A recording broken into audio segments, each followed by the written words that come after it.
The bass hit like a heartbeat you couldn't ignore. The university end-of-year ball was the kind of night that made everyone forget they'd been pulling all-nighters in the library 2 weeks ago. Chandeliers hung from the ceiling of the Great Hall like frozen fireworks, casting gold light across 300 students in rented tuxedos and borrowed dresses. Champagne flutes clinked. Laughter bounced off stone walls. The humidity from all those bodies pressed together turned the air thick and warm, the kind of warmth that sticks to your skin and makes your collar feel like a noose. Jack Calloway loosened his bow tie for the third time and scanned the room. He was looking for Becky, his girlfriend of 14 months. The girl who told him she loved him for the first time on a Tuesday afternoon while they shared a bag of chips on a park bench. The girl who had texted him 3 hours ago saying she'd meet him by the bar at 9. It was now 10:15, and Jack had checked his phone 11 times. He pushed through a group of second-years doing shots and turned toward the back of the hall near the DJ booth, where the lighting was lower and the dancing was looser. That's when his stomach dropped.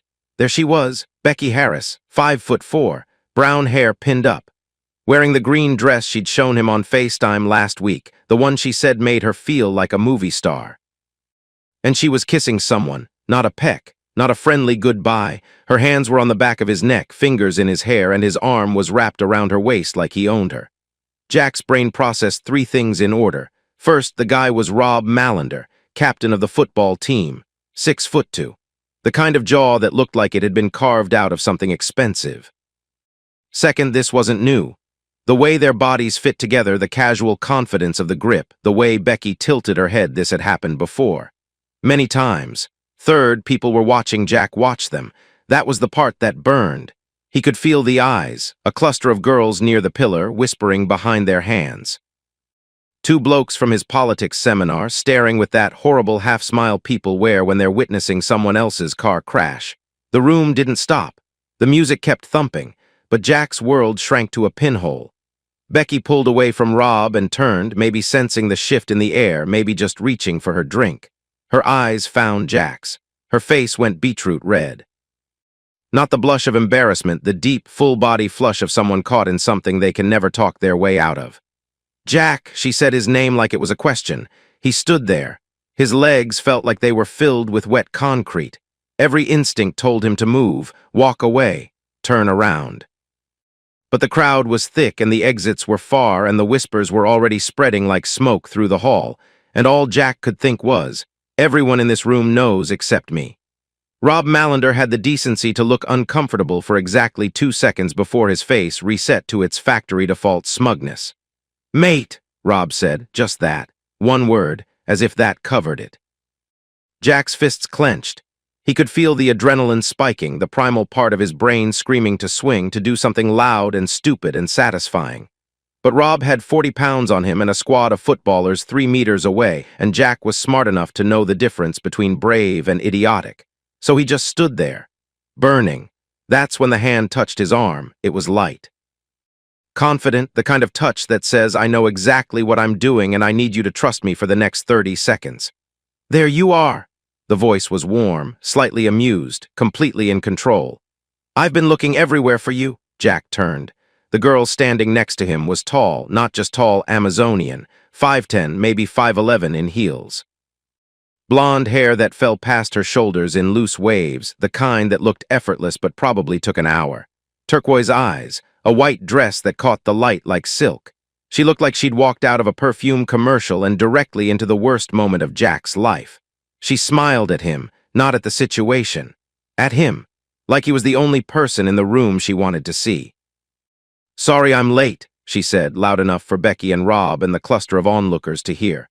The taxi was a nightmare. She slipped her arm through his. Shall we get a drink? This champagne tastes like battery acid. Jack had never seen this woman before in his life, but something in her expression, a flicker behind those turquoise eyes, a micro-signal that said play along, made him nod. Yeah, he managed. Let's go. She steered him through the crowd with the ease of someone who had spent her entire life navigating rooms full of people. Her grip on his arm was firm but not forced. She nodded at a few faces as they passed, flashed a smile at a waiter, and within 45 seconds they were through the main doors and into the cool night air of the courtyard. Jack exhaled. It came out shaky. "Okay," she said, releasing his arm and turning to face him. She studied him the way a doctor studies an X-ray. "That looked brutal. You could say that. I'm Sienna Fremont." She extended her hand, firm handshake, direct eye contact. "And I know exactly who Rob Mallender is, so you don't have to explain anything." Jack shook her hand. His brain was still catching up. "Jack Calloway, and I genuinely have no idea what just happened. What happened is I saved you from either punching a footballer in front of 300 witnesses or standing there like a statue while your girlfriend ate another guy's face. Neither option was going to end well for you." She said it with zero cruelty, just facts. "The way a flight attendant tells you to put on your seatbelt. She's not my—" Jack stopped, swallowed. "Yeah, my girlfriend.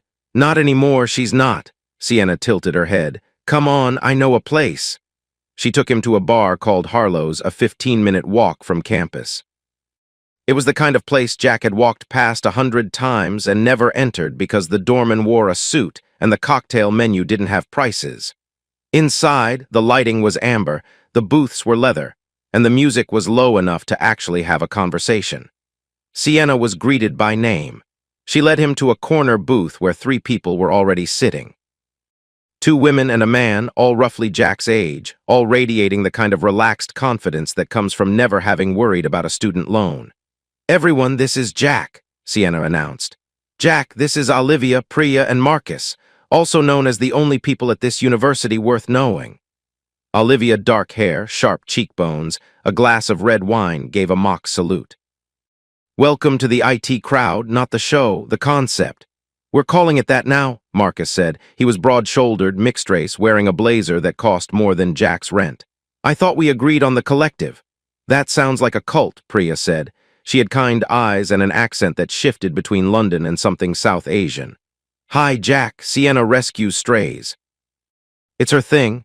"I don't rescue strays," Sienna said, sliding into the booth. "I collect interesting people. Sit down, Jack." He sat. And for the next hour, something strange happened. Jack forgot about Becky, not completely, not permanently. The image of her kissing Rob was still burned into his retinas like a camera flash. But these people, Sienna's people, were warm. They asked questions. They listened. Marcus turned out to be studying medicine and had a dry sense of humor that caught Jack off guard. Priya was doing a PhD in something to do with climate policy and spoke with the kind of quiet passion that made you lean in. Olivia was blunt, funny, and seemed to have a strong opinion about everything, which Jack found oddly comforting. They didn't mention Becky. They didn't mention the ball. They talked about films and terrible lecturers and a trip to Portugal that Marcus was planning and whether the campus kebab van was a health hazard or a national treasure. Jack had walked in expecting to be pitied. Instead, he was just included. After the second round of drinks, which Sienna paid for without anyone commenting, Jack finally asked, "Why did you do that, back there?" Sienna set down her gin and tonic. The amusement faded from her face, replaced by something harder. "Rob Mallender dated a friend of mine last year, Abigail Danes. They were together for 6 months. He cheated on her with at least 2 other girls, and when she confronted him, he told everyone she was crazy. She transferred to Edinburgh to get away from it." Sienna's jaw tightened. "I've been waiting for an opportunity to embarrass that man in public for a very long time. You just happened to provide one." Jack blinked. "So I was useful. You were convenient." She paused, then the warmth returned. "But you also looked like you needed help, and I don't like watching decent people get humiliated." "How do you know I'm decent?" "I don't." "But you didn't throw a punch and you didn't cry. That puts you ahead of most men I know." Marcus raised his glass. "Cheers to low standards." Everyone laughed, even Jack. It was close to midnight when the door opened and Becky walked in. She'd been crying. Her mascara had run, leaving dark tracks on her cheeks. The green dress was wrinkled. She spotted Jack immediately. The bar wasn't that big and made a beeline for the table. "Jack, please, can we talk? I can explain." The table went quiet. Olivia's eyes narrowed. Marcus looked at his drink. Priya studied the ceiling.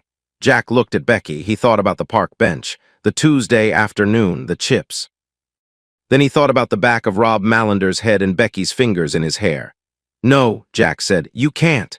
"Jack, it wasn't what it—" "Becky." His voice was flat, low, the kind of calm that comes from having already crossed over from heartbreak into something colder. "I saw everything, so did everyone else. We're done." "You're being unfair. Get lost, Becky." The words landed like a slap. Becky's mouth opened, closed. She looked around the table for an ally and found none. Sienna was watching her with the polite, neutral expression of someone observing a wasp stuck in a glass. Becky left. The door closed behind her and the table breathed again. "Well," Olivia said, "that was efficient." Jack picked up his drink. His hand was shaking slightly. But he was smiling. For the first time all night, he was smiling. The next morning, Jack woke up on Marcus's sofa with a headache that felt like a construction project behind his left eye and the vague, disorienting memory of doing tequila shots with Priya at 1 in the morning. He checked his phone. 14 messages from Becky. He deleted them without reading. There was one from an unknown number. "Hope you survived. Coffee later. Sienna." She'd added a time and the name of a cafe near the library. Jack stared at the ceiling of Marcus's flat, which was nicer than any student accommodation he'd ever seen.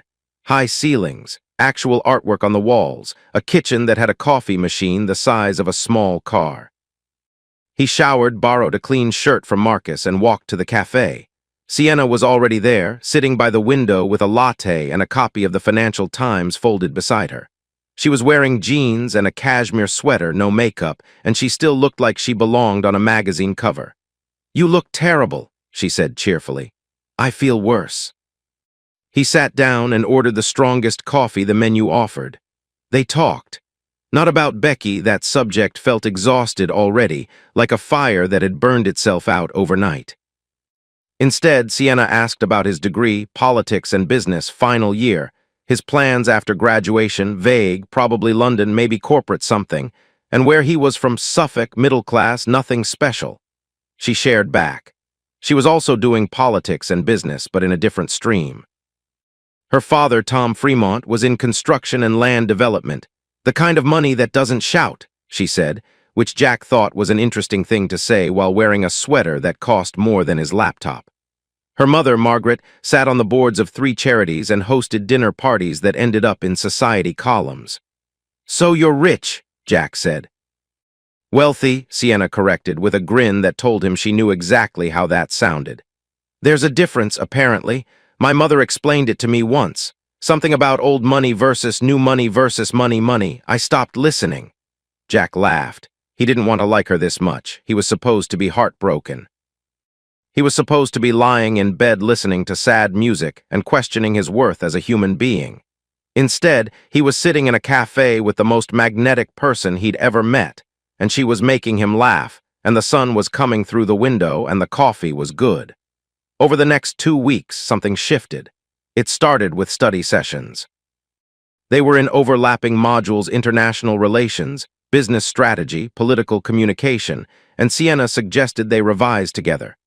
Jack said yes because it made practical sense, and also because he was not an idiot. They met in the library, in coffee shops, in the common room of Sienna's college, which had sofas that felt like sitting in a cloud. Sienna was sharp. Not just smart, sharp. She processed information like a blade through paper, cutting straight to the argument's core while Jack was still mapping the edges. She challenged him. He challenged her back. She respected that. "Most people just agree with me," she said once after Jack had dismantled her essay thesis over a pot of tea. "You actually push back. Most people are probably afraid of you." "That's also true." Marcus, Olivia, and Priya folded Jack into their circle without ceremony. Friday nights at Harlow's became a fixture.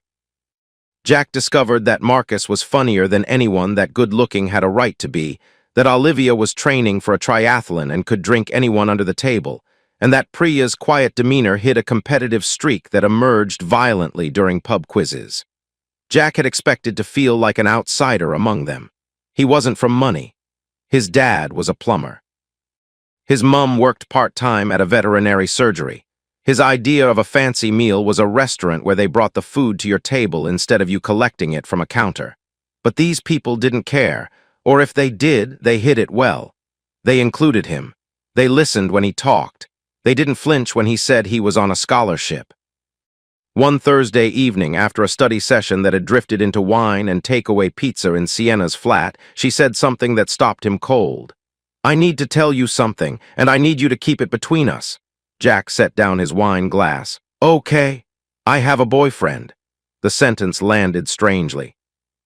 Not like a blow, more like a puzzle piece that didn't fit the picture he'd been assembling. His name is Richard Ashworth. We've been together for about 8 months, and nobody knows, not publicly anyway. Why not? Sienna's expression shifted. The confidence dimmed just slightly, replaced by something rower. Because my father hates his family. It's one of those ridiculous old money grudges. Richard's father outbid my father on a piece of land in Surrey 15 years ago, and my dad has never forgiven it. He considers the Ashworths vulgar. His word, not mine. If he found out I was seeing Richard, he'd lose his mind. Lose his mind how? Cut me off how? Disown me how? My father doesn't do half measures, Jack. She stood and walked to the window.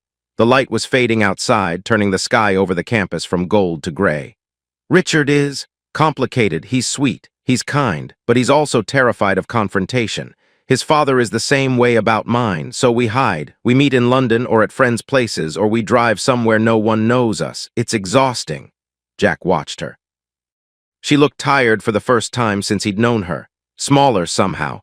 The untouchable, angelic girl from the ball was just a person standing by a window, carrying a secret that was wearing her down. Why are you telling me this? She turned, met his eyes. And there it was, the same micro-signal from the night of the ball, the flicker that said, I need you to trust me. Because I need your help. She laid it out like a business proposal. Her father, Tom, was already suspicious about why she hadn't brought anyone home in months. Her mother kept asking. The family expected her to be dating someone suitable, someone safe, someone they could approve of. I need a cover, Sienna said. Someone my parents can meet, someone presentable, polite, unthreatening. A boyfriend they'll like enough to stop asking questions. You want me to pretend to be your boyfriend? I want us to fake date, publicly, just enough to keep my parents satisfied and give me the space to keep seeing Richard without my father burning everything to the ground. Jack leaned back. His brain ran through the implications. The deception, the lying, the sheer absurdity of it. Why me? Because you're smart. You're charming when you want to be.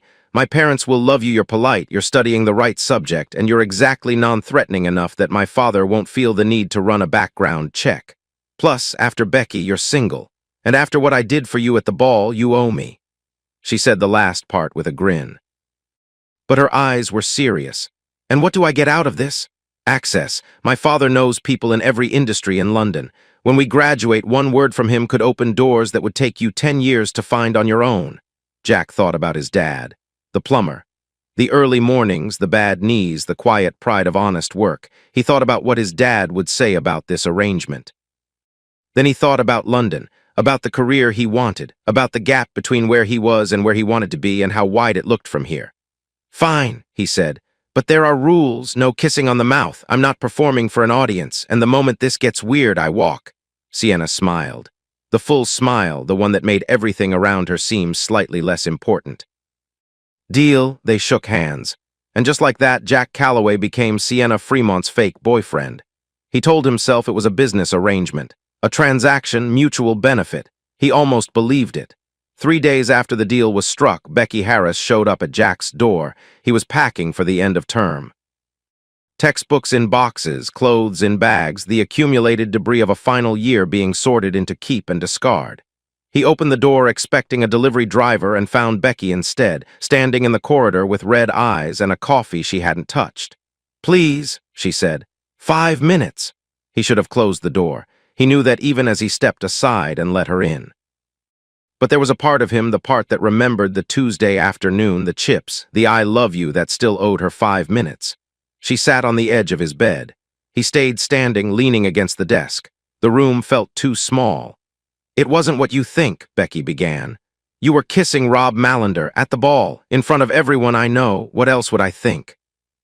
It was a mistake. I was drunk. He was there and you weren't, and I was there, Becky. I was looking for you. She flinched. Her fingers tightened around the coffee cup.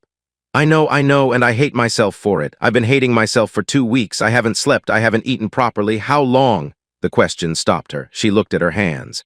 How long, Becky? Since March. March, 4 months. 4 months of her coming to his flat, sleeping in his bed, telling him about her day, asking about his, all while spending God knows how many hours with Rob Mallender. Jack did the math in his head and felt something harden inside his chest, like wet cement setting. So when you told me you were studying late at the library. Sometimes I was. And the other times. She didn't answer, she didn't have to. Jack exhaled slowly. He looked at the ceiling, then at the boxes on the floor, then at the girl sitting on his bed, and he realized something with perfect, terrible clarity. He didn't feel sad anymore. He'd burned through sadness in the first week. What he felt now was cleaner, sharper. It was the cold, precise feeling of knowing exactly what a person is and accepting it completely. "Here's what I think happened," Jack said. His voice was calm, almost academic. "You got bored. I wasn't exciting enough. Rob was the football captain and he paid attention to you and it felt good. So you kept me as the safe option and him as the fun one, and you figured you could manage both without anyone finding out." Becky's lip trembled. "That's not. And now that it's public, you're here because you've realized Rob doesn't actually want a girlfriend. He wants what he already had, and you're afraid of being alone. Stop. You're not here because you love me, Becky. You're here because I'm the backup plan." She broke. The tears came fast and ugly, the kind that make your whole face crumple. Jack watched her cry and waited for the guilt to arrive. It didn't. "I do love you," she whispered. "I know I messed up, but I love you. You don't get to say that anymore." "Is this because of her, that blonde girl?" "I saw the way she looked at you. This is because of you. This is because you kissed another man in a room full of our friends and let me find out by walking into it. This is because 4 months, Becky, 4 months. He picked up a box of textbooks and set it by the door, a clear signal. "I think you should go. Jack, we're done, I mean it. Don't text me, don't call. Don't show up here again, it's over." Becky stood. Her face was blotchy and wet. She looked at him like she was searching for something, a crack, a softness, a way back in. She found nothing. She left without another word. Jack closed the door, locked it, leaned his back against it and slid down to the floor. He sat there for a long time, not crying, just breathing. The fake relationship started the following week. Sienna orchestrated it like a campaign. Jack was learning, extraordinarily good at managing perception. They were seen together at the right places. The campus coffee shop, the library steps, a pub lunch where she laughed at his jokes loudly enough for the surrounding tables to notice. Within days, the whispers shifted. Jack Calloway, the guy who got publicly cheated on at the ball, was now dating Sienna Fremont. The trajectory was so dramatic that people couldn't help but be impressed.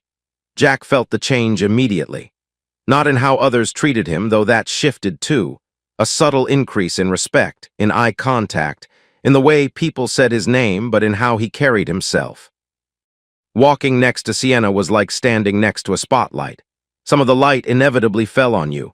She coached him before the big test, meeting her parents. "My father respects 3 things, Sienna said. They were in her flat, and she was ironing a shirt she'd bought him because, quote, his own shirts made him look like a supply teacher. Ambition, directness, and not being intimidated by him. My mother respects manners. Don't try too hard with either of them." The Fremont family home was in Hampshire, a Georgian estate with grounds that went on long enough to have their own weather. Jack's dad could have replumbed the entire east wing and still not earned what the driveway cost. Tom Fremont was exactly as advertised. Tall, broad, silver-haired, handshake like a vice. He looked at Jack the way a jeweler examines a stone, turning him over, checking for flaws, assessing value. They talked about Jack's degree, his plans, his views on interest rates and housing policy. Jack held his own. Tom nodded. That was apparently the highest form of approval. Margaret Fremont was warmer but harder to read. She was elegant, quiet, watchful. She asked Jack about his family, about Suffolk, about what he did for fun. Her questions felt gentle, but Jack noticed she remembered every answer, filing things away. "He's lovely," Margaret told Sienna later, loudly enough for Jack to hear from the next room. "Much better than that awful boy from the rowing club. That was years ago, Mum." "I have a long memory." Weeks passed. The act became routine. Public displays of affection, hand-holding, an arm around her waist, the occasional kiss on the cheek for the benefit of whoever was watching. Jack learned to perform. He was, it turned out, a decent actor, but nights were harder, because 2 or 3 times a week, Sienna would disappear. She'd text him a breezy excuse study group, family thing, early morning, and then she'd be gone. To Richard. Jack knew because she told him casually the way you mention a dentist appointment. "Seeing Richard tonight. Cover for me if Olivia asks?" And Jack would say sure because that was the deal. He told himself it didn't bother him. Meanwhile, something else was happening. Jack started working out, not obsessively, just consistently. The campus gym at 6 in the morning before lectures. Marcus came with him sometimes, teaching him proper form, pushing him harder. Jack's body started changing. His shoulders broadened. His jaw looked sharper. He bought clothes that actually fit. It wasn't for Sienna, that's what he told himself. It was for him. For the person he wanted to become in London. For the future version of Jack Calloway who would walk into a boardroom and belong there. But every time Sienna glanced at him with a flicker of surprise, like she was seeing something new, a small, treacherous part of him kept score. The end of term arrived like a freight train. Finals were 2 weeks away. The pressure was brutal. Jack and Sienna studied together most days, their fake relationship now so convincing that even Marcus and Priya seemed to believe it was real. Only Olivia gave Jack the occasional look that suggested she suspected something, but she never asked. It was a Friday night, the last big house party before revision lockdown. Sienna had been drinking since 7. Jack found her at 11, sitting on the back stairs of a rented house, mascara smudged, phone in her lap. "He canceled," she said. Her voice was flat. "Again. Richard, he was supposed to come to London next weekend. We were going to have 4 days together, 4 real days, and he canceled because his father has some dinner and he can't say no." She looked up at Jack. Her turquoise eyes were glassy with alcohol and something deeper. Frustration, loneliness, the exhaustion of loving someone who would never fight for you. "He's a coward," she said. "I know that, I've always known that, I just keep hoping he'll prove me wrong." Jack sat down beside her. The bass from the party thumped through the wall. "Maybe he will. He won't." She leaned her head on his shoulder. She smelled like gin and perfume. "You would, though." "Would what?" "Fight. If you loved someone, you'd fight for them." Jack said nothing, because the honest answer was yes, and the honest answer felt dangerous. They went back inside, they drank more, the party blurred. At some point they were dancing, and the dancing became closer, and the closeness became something that had its own gravity, and by the time they stumbled back to her flat at 2 in the morning, the line they'd both agreed to respect had already begun to dissolve. She kissed him first. It was in the hallway of her flat, the lights off, the only glow coming from the street lamp outside. She kissed him, and it wasn't performance, and it wasn't strategy, and it wasn't the careful, controlled maneuver of a woman managing a situation. It was need. Raw, clumsy, slightly desperate. And Jack kissed her back because he'd wanted to since the night she took his arm at the ball and led him out of the worst moment of his life. They didn't speak. Words would have introduced logic, and logic would have stopped what was happening. Her hands found the buttons of his shirt. His hands found the zip at the back of her dress.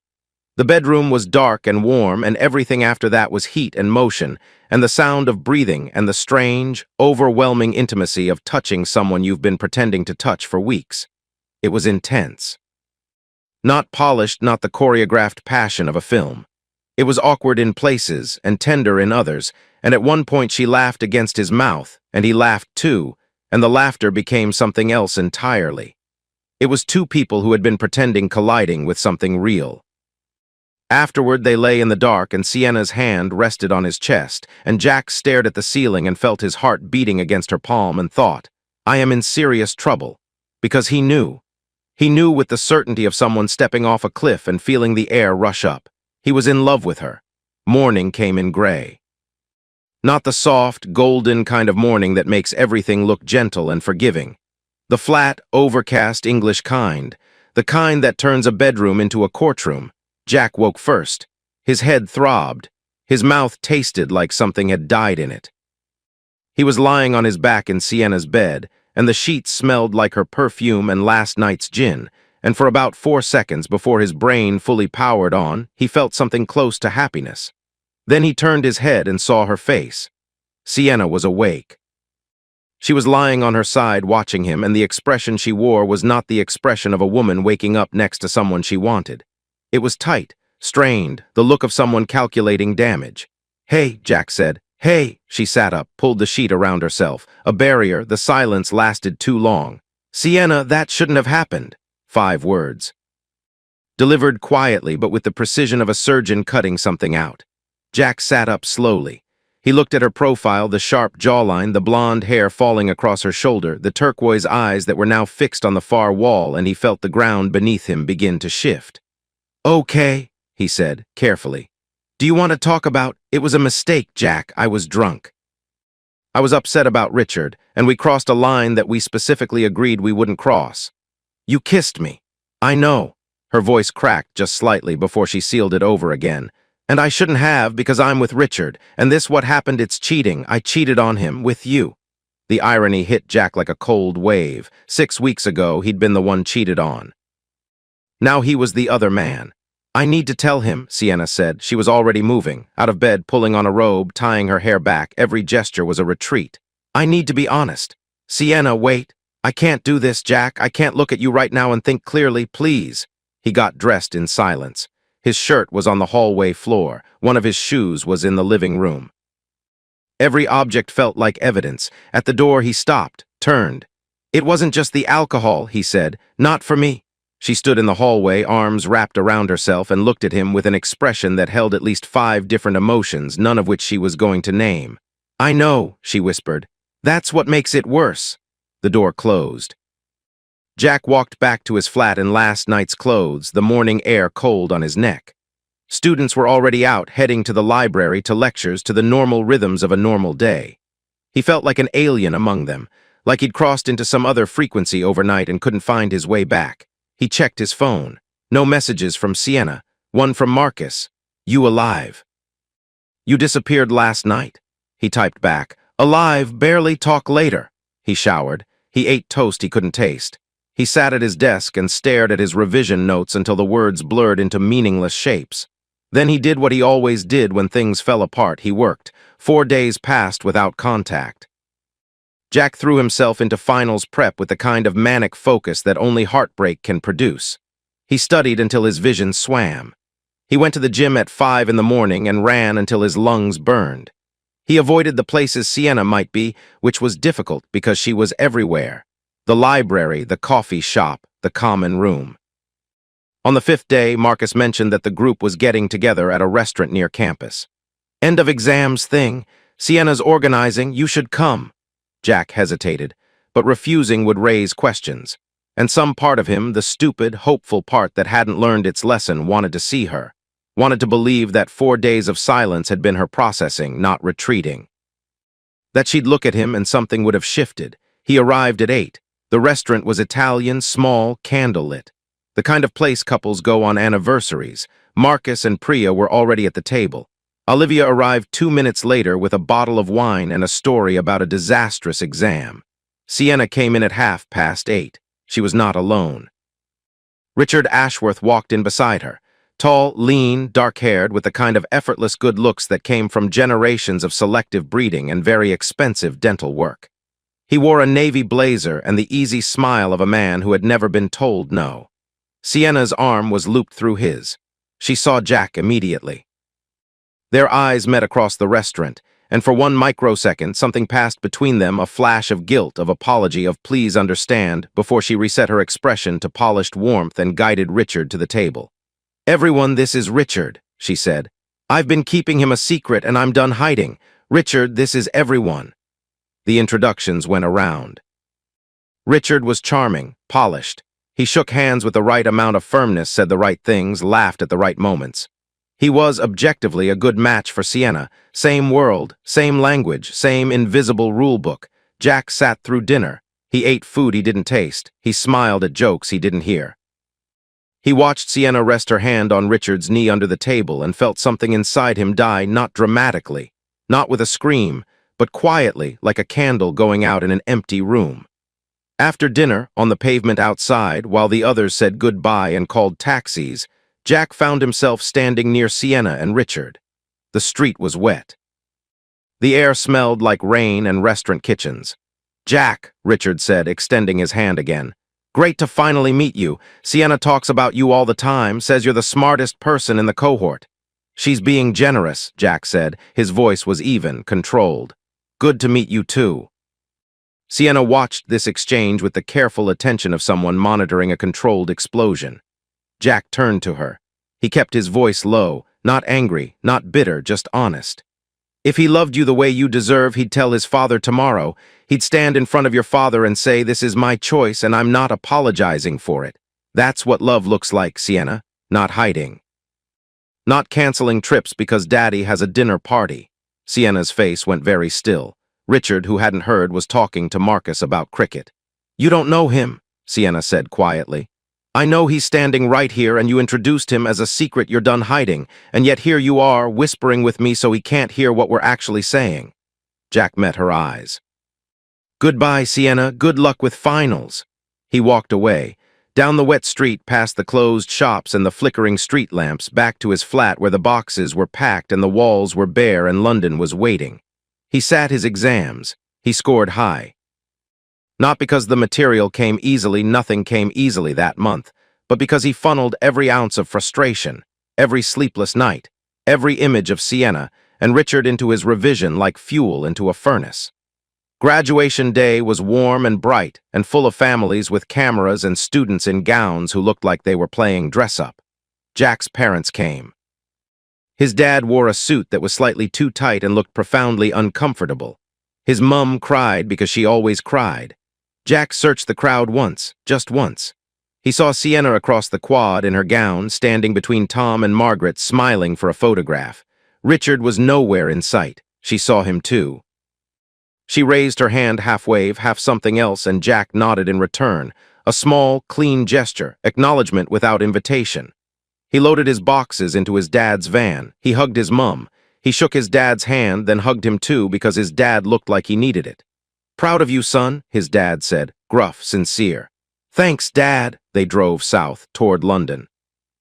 Toward the next thing, Jack didn't look back, but he kept Sienna's number in his phone, not because he planned to call, not because he expected to hear from her, but because some doors, no matter how firmly you close them, never quite latch shut. And Jack Calloway, despite everything, was not done with Sienna Fremont. He just didn't know it yet. 1 year, 12 months of grinding.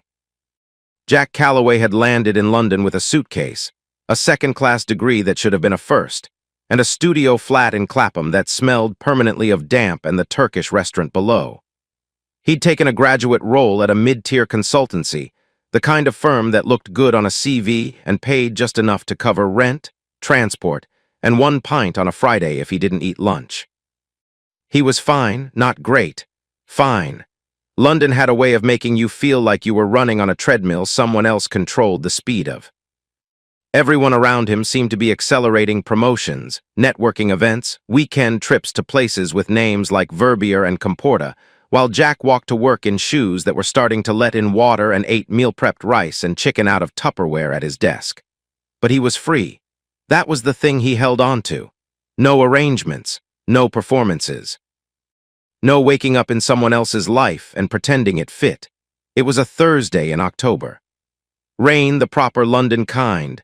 Not a drizzle, but a flat, gray curtain that turned the streets into rivers and made everyone walk with their shoulders hunched like they were apologizing for being outside.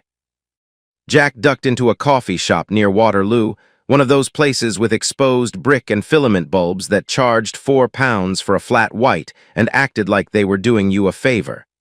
He was shaking the rain off his jacket when someone crashed into him. Not a gentle bump, a proper collision. His coffee, which he hadn't even sipped yet, launched out of his hand and exploded across the front of a woman's coat. "Oh," for Jack started. "Oh God, I'm so..." They looked up at the same time. Sienna Fremont. Standing 2 feet away, coffee dripping down the front of a tailored cream coat, her blonde hair shorter than he remembered, a sharp bob that stopped at her jaw, and her turquoise eyes wide with the kind of shock you can't fake. Jack's brain stalled, just completely locked up, like a computer hitting a command it didn't have the software for. "Jack! Sienna!" They stood there. Rain hammering the windows, the barista watching from behind the counter, a puddle of flat white spreading across the floor between them like neutral territory. "Your coat," Jack said, because apparently that was the most important thing his brain could produce. Sienna looked down at the coffee stain, then back at him, and she laughed. Not the polished, social laugh he remembered from dinners with her parents. A real one, surprised and warm and slightly too loud for the room. "Forget the coat," she said. "Jack Calloway in a coffee shop in the rain, you look wet. Different." She tilted her head, that gesture, the same one from the night of the ball. "Good different." They sat down.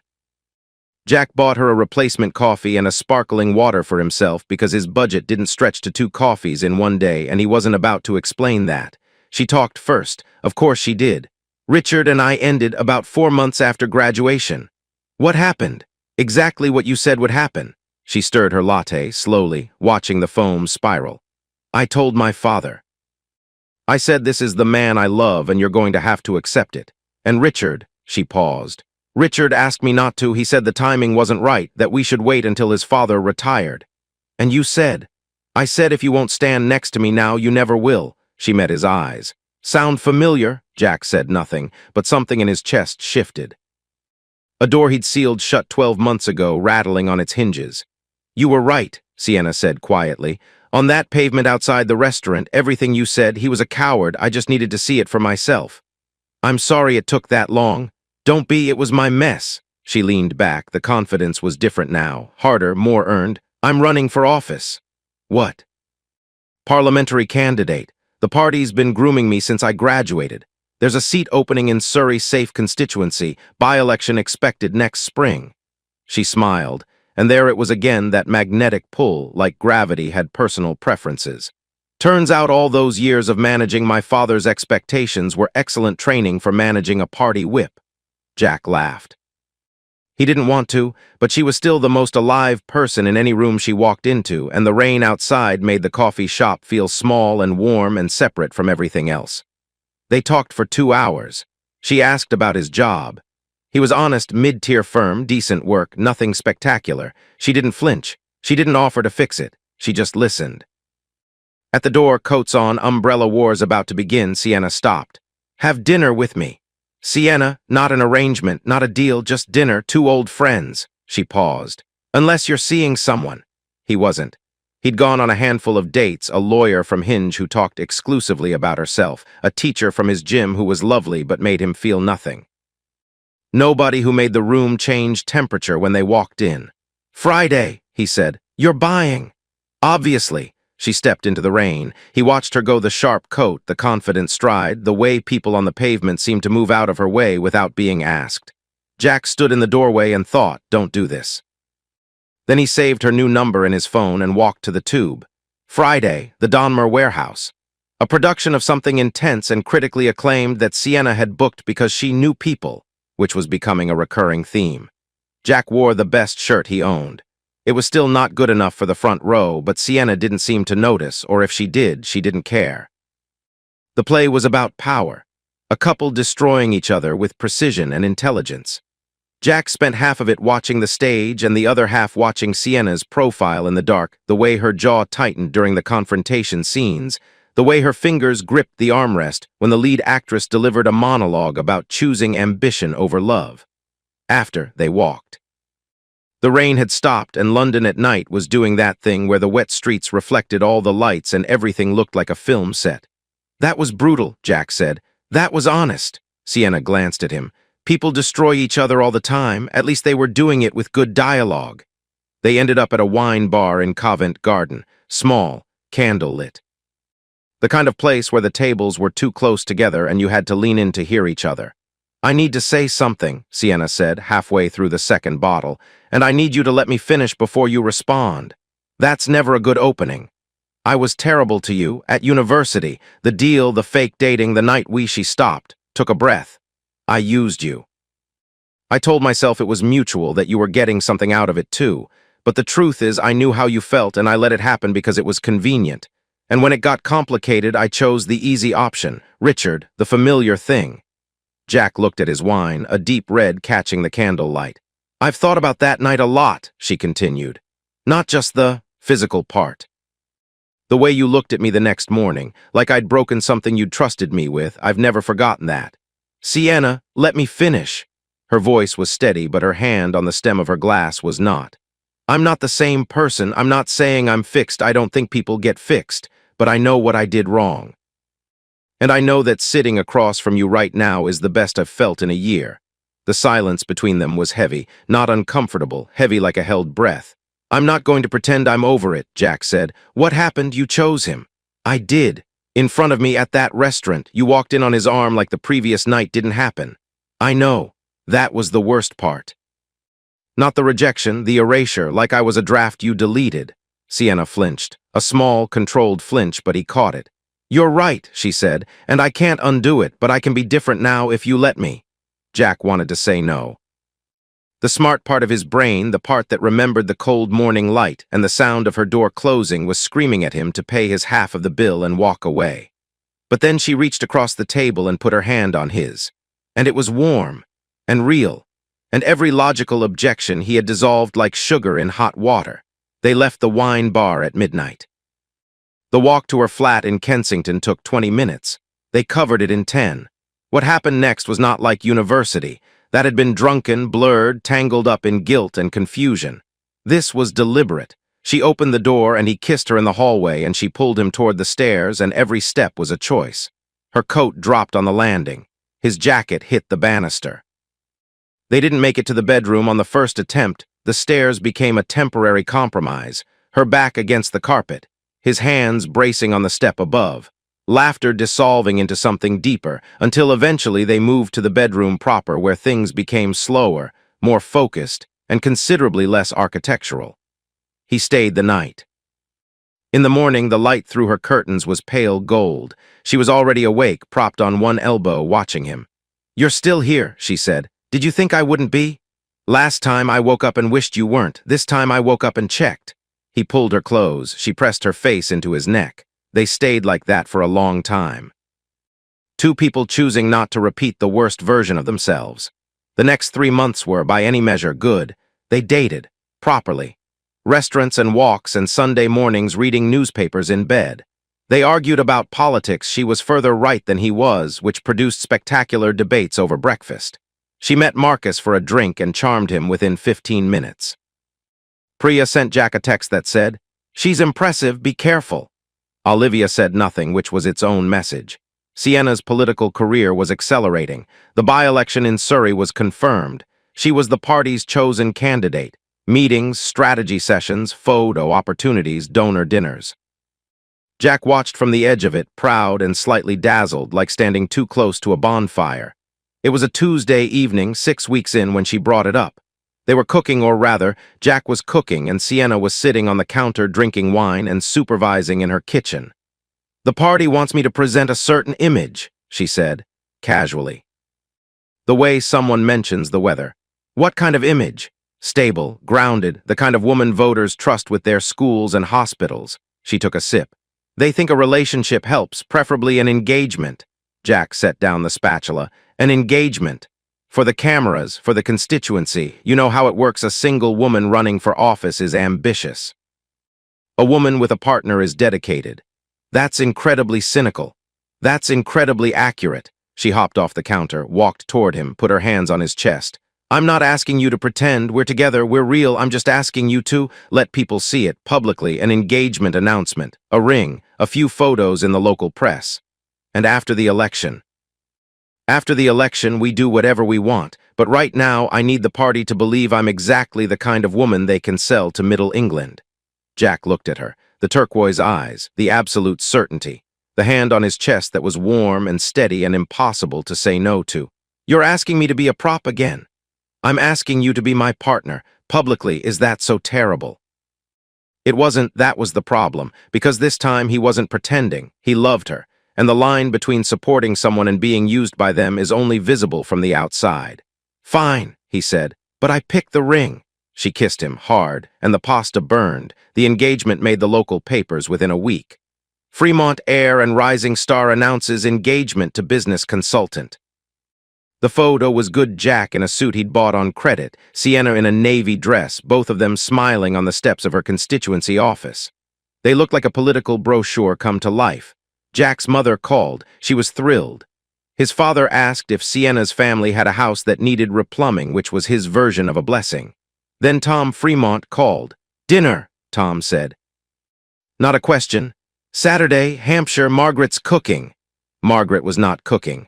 Margaret had a private chef named Lewis who produced 5 courses of food that made Jack's meal prep chicken look like a war crime.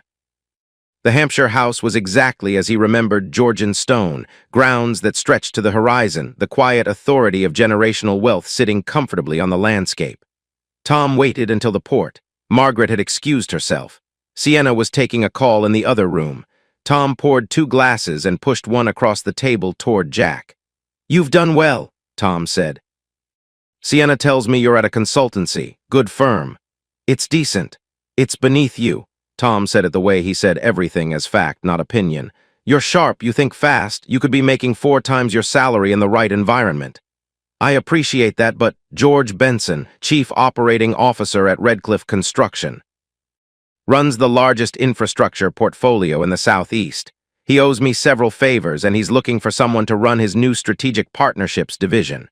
Tom swirled his port. "I told him about you." Jack felt 2 things simultaneously. The first was excitement, visceral, physical, the thrill of a door swinging open onto something enormous. The second was a cold trickle at the base of his spine, the feeling of a trap being set by someone who'd been doing it longer than you'd been alive. "Tom, I can't just— The interview is Wednesday, Canary Wharf, 9 o'clock. Tom took a sip. "Wear the blue suit, George is old-fashioned." "And if I don't go?" Tom looked at him, not unkindly, but with the patient expression of a man who knew every move on the board. "Then you stay at your consultancy, and you keep eating lunch from a plastic box, and you marry my daughter while earning less than her campaign manager." He paused. "Or you go to the interview and you earn what you're worth and you build something your children will benefit from." Jack wanted to argue. He wanted to say he'd find his own way, that he didn't need the Fremont family hand on his back pushing him through doors he hadn't earned. But Tom was right, and they both knew it. Wednesday, Canary Wharf, 9 o'clock. George Benson was 62, built like a retired boxer, and had the handshake of a man who'd started his career pouring concrete. His office was on the 34th floor. The view was all glass and river and sky. "Tom tells me you're smart," George said, sitting behind a desk the size of a small boat. "Tom's generous." "Tom doesn't do generous, he does strategic." George leaned back. "Tell me what you know about public-private infrastructure partnerships." Jack talked for 40 minutes. He talked about risk allocation models and stakeholder management and the gap between government ambition and delivery capability.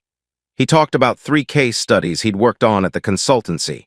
He talked with the kind of clarity and intensity that only comes from someone who's been hungry for exactly this opportunity. George listened, nodded, made 2 notes on a pad. "Start date is the 1st of next month," George said. "Salary's 120, bonus structure on top, car, private health, the works." Jack blinked. 120,000. His current salary was 38. "I haven't said yes." "You will," George smiled, the same patient smile as Tom. "The people Tom sends me always do." Jack took the job. Of course he took the job. On the train home, watching London blur past the window, he put his earphones in. Gabriella Plynn was singing, and the lyric caught in his chest like a fishhook. "Please don't say you love me because I might not say it back." He loved Sienna. He was almost sure she loved him. But the architecture around them, the engagement, the job, the family was starting to feel less like support and more like scaffolding. The kind you build around something to control its shape. Jack Calloway, the plumber's son from Suffolk, was now earning 6 figures at a company owned by his future father-in-law, engaged to a woman running for Parliament, and living a life that looked from every possible external angle like success. So why did it feel like the walls were getting closer? 3 months into the job, 6 months into the relationship.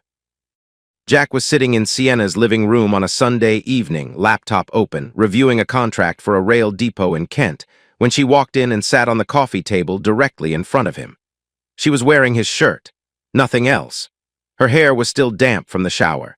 She smelled like his soap and her perfume and the particular warmth of someone who's been in hot water for a long time. "Close the laptop," she said. "I'm working." "Close it." He closed it. "I want to get married," she said. "Actually married, not the press version, the legal, real, standing in a church version." Jack looked at her. Something in her expression was off. Not wrong, just calculated. The same face she wore before she delivered a speech, preloaded with the right words. "We're already engaged." "We're engaged for the cameras. I want to be engaged for us." She took his hands. "I love you, Jack. I need you to know that before I say the next thing. That's the second worst opening to a conversation I've ever heard. The next thing is this." She squeezed his hands, held his gaze. "I want to marry you because I love you. But I also need to be honest about who I am, because if I'm not, this falls apart later and it's worse." Sienna, what are you? I need freedom, physically. She didn't look away. I love you emotionally. You're my home. You're the person I want to build a life with, but I need variety. Sexually, it's not about you. It's not about us. It's about something in me that I've tried to change and can't.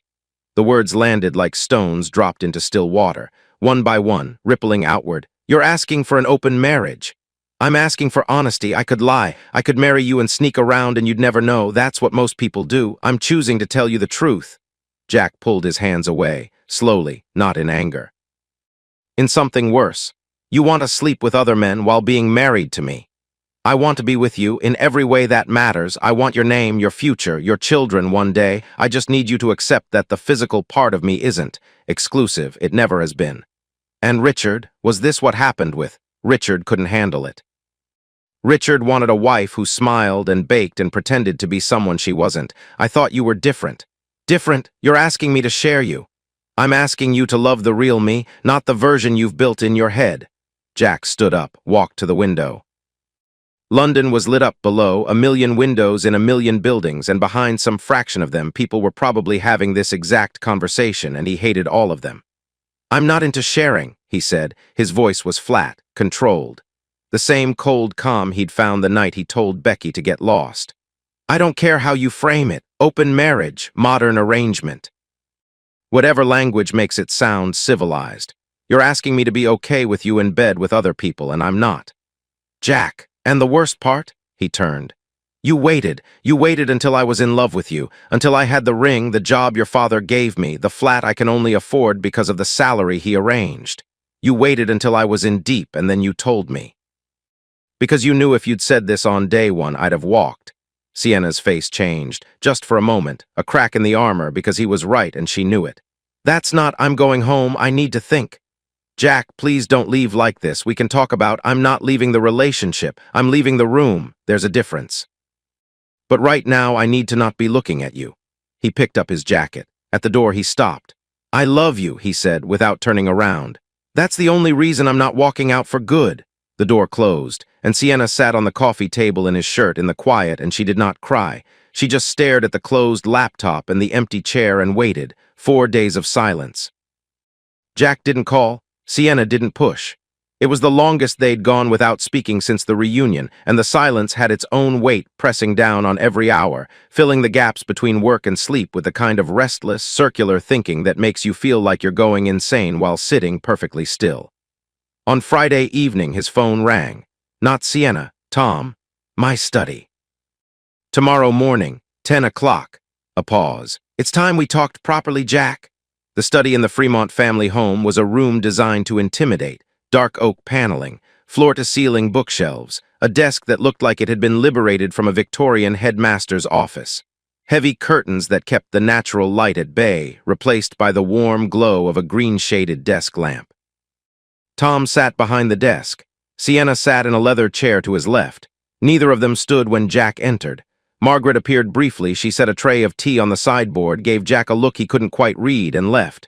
The door clicked shut behind her like a full stop. Sit, Tom said. Jack sat. The chair was lower than Tom's. Deliberately, he suspected. My daughter has told me about your conversation, Tom began. He spoke the way he always spoke, measured, authoritative, as if the words had been drafted by a legal team and approved in advance. And I understand your reaction. It's natural, predictable even. Predictable. You're a traditional young man from a traditional background. The concept Sienna described conflicts with your conditioning. I respect that. Tom folded his hands. But I'm going to ask you to think bigger. Think bigger about my wife sleeping with other men. Think bigger about what a marriage actually is. Tom didn't flinch. A marriage, a real marriage, not the fairy tale, is a partnership. A strategic alliance between two people who are stronger together than apart. It involves compromise, sacrifice, and occasionally the maturity to accept that your partner's needs may differ from your own. Is this the speech you gave Margaret? The room temperature dropped. Sienna inhaled sharply. Tom's expression didn't change, but something behind his eyes hardened. Margaret and I have been married for 32 years, Tom said. We have raised a daughter who is about to enter Parliament. We have built a life that most people would consider extraordinary. And yes, our marriage has accommodated flexibility on both sides. He let that land. "You're telling me you see other women," Jack said. "I'm telling you that Margaret and I made a decision decades ago to prioritize the partnership over the fairy tale, and it has worked. We are happy, we are functional, we are a unit." Jack looked at Sienna. She was watching him with an expression that was half hope, half fear. "Sienna is going to be a public figure," Tom continued. "She will be scrutinized, photographed, analyzed. She needs a husband who is stable, presentable, and discreet. In return, that husband will have access to everything this family can offer." "Define everything." Tom reached into his desk drawer and slid a folder across the surface. Jack opened it. Inside was a single typed page. No header, no letterhead, just a list. Joint ownership of the Kensington flat, a country property in the Cotswolds. A seat on the board of Redcliffe Construction within 5 years. Full financial integration, no prenuptial agreement. A household budget that made Jack's current salary look like pocket money. "This isn't a bribe," Tom said. "This is an investment in you, in the family." "It looks like a bribe. It looks like the life you've always wanted." Tom leaned forward. "I've watched you, Jack. Since the first time you sat at my dinner table, you're hungry, you're smart, and you're tired of being the boy from Suffolk who can't quite reach the top shelf. I'm offering you the top shelf, all of it." The silence was suffocating. Jack could hear the clock on the mantelpiece. Tick, tick, tick. He looked at the folder, he looked at Sienna, he looked at Tom, and he thought about his father. The plumber, the 5 a.m. starts, the bad knees, the quiet, dignified exhaustion of a man who'd given everything and never quite gotten ahead. Jack wanted to be noble. He wanted to stand up and say no, say he couldn't be bought, say that some things mattered more than money. But he was 24, and the flat in Clapham smelled like damp. And the woman sitting across from him was brilliant and beautiful and offering him a life that most people only see in magazines. "One condition," Jack said. Tom raised an eyebrow. "If this goes both ways, if she gets her. Freedom, then so do I, same rules, same discretion, no double standard." It was a bluff.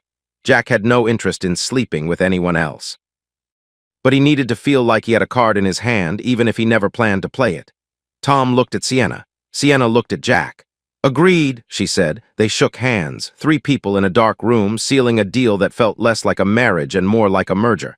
The wedding was 6 weeks later, small, elegant, a country church in Hampshire, followed by a reception at the family estate. Jack's parents attended. His mother cried. His father shook Tom's hand and said, "You've got a good lad there," and Tom said, "I know," and both statements were true and both were completely inadequate for what was actually happening. Sienna wore white. Obviously, she looked like she'd been carved out of light. At the altar, she held Jack's hands and said her vows with the conviction of someone who meant every word and also every silence between them. That night, in the bridal suite, she emerged in white lace that left very little to imagination and even less to ambiguity. What followed was intense, consuming, and deliberately overwhelming, the kind of night designed to make a man forget every rational objection he'd raised in the previous week. It worked.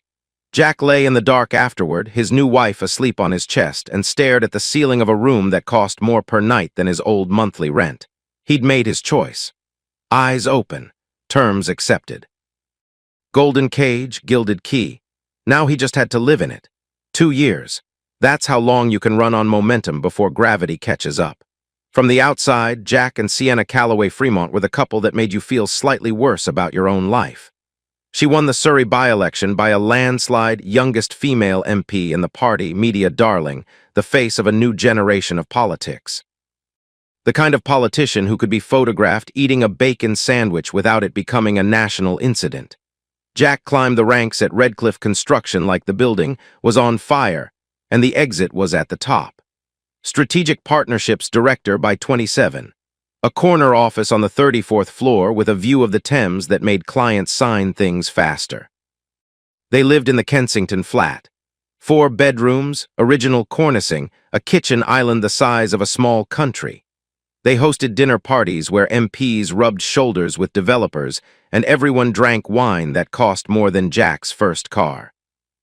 They attended charity galas and premieres and constituency events where they stood side by side and smiled for photographs and looked, to anyone watching, like 2 people who had figured out exactly how life was supposed to work. Jack's mother kept a scrapbook. She cut out every newspaper photo, every magazine mention, every local press clipping about her son and his brilliant wife. Jack found it at Christmas 3 pages dedicated to a feature in the Sunday Times style section, and had to leave the room because his chest felt like it was caving in. Because behind the cornicing and the wine and the photographs, the marriage was a performance, and Jack was getting tired of applause. The arrangement, the agreement, the deal, whatever clinical word made it sound less like what it was, existed in the silences. In the evenings when Sienna came home at 11 and said she'd been at a strategy meeting, and Jack didn't ask where. In the weekends when she went to constituency events that didn't appear on any schedule he could find. In the phone, she kept face down on every surface, and the shower she took the moment she walked through the door, and the way she kissed him hello with the precision of someone ticking a box. Jack told himself it was fine. That was the word he used. Fine. He'd agreed to this. Eyes open. Terms accepted. He had no right to feel sick about something he'd signed up for. But the body knows before the brain admits it. He wasn't sleeping properly. His jaw ached from clenching in his sleep. He started running at 5 in the morning, not for fitness, but because lying next to Sienna in the dark had become unbearable. The trigger was a Tuesday in March. He was at a client dinner. Redcliffe was courting a pension fund for a new development in Reading Glass Towers, mixed use, the kind of project that involved a lot of handshakes and very little concrete. Jack was good at these. He could charm a boardroom the way Sienna could charm a constituency. Different stages, same skill. Across the table sat a man named David Holt. Mid-50s, hedge fund, the permanent tan of someone who spent January in Barbados. David had been making polite conversation all evening, golf, property prices, the usual anesthetic, when during a lull he leaned over with his whiskey and said, "Your wife's something, Jack, quite the firecracker." Jack smiled. "She is. Saw her at the Clarington fundraiser last month. She and that Parker fellow were really going at it on the dance floor." David chuckled. "Very spirited." The smirk. That was the thing, not the words, the smirk. The little curl at the corner of David Holt's mouth that said, "I know something, and I know you know it too, and isn't it amusing that we're both pretending otherwise?" Jack felt something shift inside his chest, not a crack, a click. Like a lock engaging. "I don't know what you mean," Jack said. No, of course not." David raised his glass. "She's a force of nature, that's all, lucky man." Jack finished the dinner. He shook hands. He took a cab home.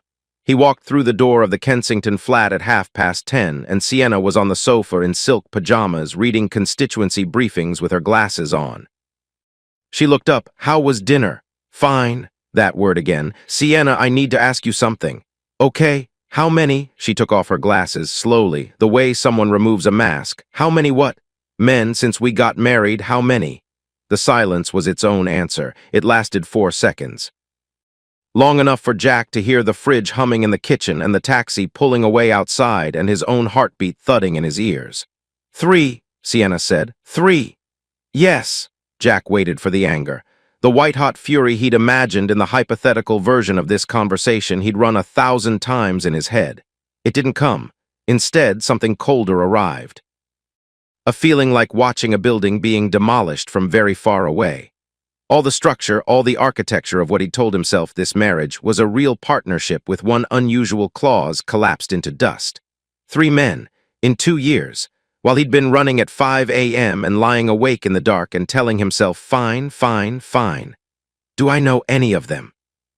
Jack, do I know them? One, peripherally, the others, no. She set down her briefing papers. Her hands were steady, her voice was steady, everything about her was steady because this was a conversation she'd prepared for. It was discreet, it was careful, and it was within the terms of what we agreed. The terms? Yes, you sound like a lawyer. I'm being honest with you. Which is more than most people in my position would do. Jack looked at her. The silk pajamas. The reading glasses now folded on the cushion. The constituency briefings fanned across the sofa like a paper barricade. And he realized with a clarity that felt like stepping out of a burning building into cold air that he didn't know this woman. He knew her face and her voice and the shape of her body and the way she laughed, but the person underneath, the one making choices in rooms he'd never see, was a stranger. Okay, he said. Okay. I heard you 3 discreet within the terms. He picked up his jacket from the back of the chair. I'm going to bed. Jack, talk to me. I just did. He walked upstairs. He brushed his teeth. He lay down on his side of the bed, the bed that cost 8,000 pounds and felt like sleeping on a cloud and meant nothing, and stared at the wall. Sienna came up 20 minutes later. She lay beside him. She didn't touch him. They slept 3 feet apart. The weeks that followed were a masterclass in cohabitation without connection. They ate breakfast at the same table. They attended the same events. They slept in the same bed. But the space between them had turned solid, visible, architectural, load-bearing. Jack moved through the flat like a tenant in someone else's property, which technically he was. Sienna noticed. Of course she noticed. She was a politician. Reading rooms was her profession. She tried charm first. Small touches. A hand on his back in the kitchen, her foot against his under the table at a dinner party. Jack didn't flinch. He just didn't respond. His body was there. The rest of him had relocated. Then she tried conversation. "We need to talk about this," she said one evening. They were in the kitchen. Jack was cooking. Sienna was leaning against the island with a glass of wine, watching him the way she used to, attentive, warm, present. It would have worked 6 weeks ago. "About what?" "About whatever's happening. You haven't looked at me properly in 3 weeks. I look at you all the time. You look past me. There's a difference." Jack set down the knife, turned to face her. She was beautiful. She was always beautiful. Even now, in jeans and a loose jumper, no makeup, hair pulled back, she looked like a photograph that someone had spent hours lighting. It used to floor him. Now it just made him tired. "You told me 3 men," he said, "and I processed that, and what I found when I finished processing is that I don't feel the same way about you, about us, about any of this." "It was the agreement, Jack. You agreed. I know what I agreed. I'm not saying you broke a rule. I'm saying that knowing the rules and living inside them are 2 different things. I thought I could handle it. I can't." "So what are you saying?" "I'm saying the marriage is over. Emotionally, whatever we have now is logistics." Sienna set down her wine. Her expression shifted, the careful composure fracturing just slightly around the edges. "You don't mean that?" "I do. Jack, I love you. The other men, they're nothing. Physical, forgettable. You're the one I come home to. You're the one that's exactly the problem." His voice was quiet, not angry, exhausted. "You come home to me like I'm a house. A safe place to sleep between adventures. I don't want to be someone's base camp, Sienna. I want to be the whole expedition." She crossed the kitchen, stood close, put her hands on his chest, the same gesture from a dozen moments, the wine bar, the engagement, the night before the wedding, her signature move, the physical override. "Let me remind you," she whispered. "Let me remind you what we are." She leaned up to kiss him. Jack caught her wrists, gently but firmly. "No," one word, and the shock on Sienna's face, genuine, unfiltered, the expression of a woman who had never been refused this particular weapon, told him everything about the architecture of their relationship.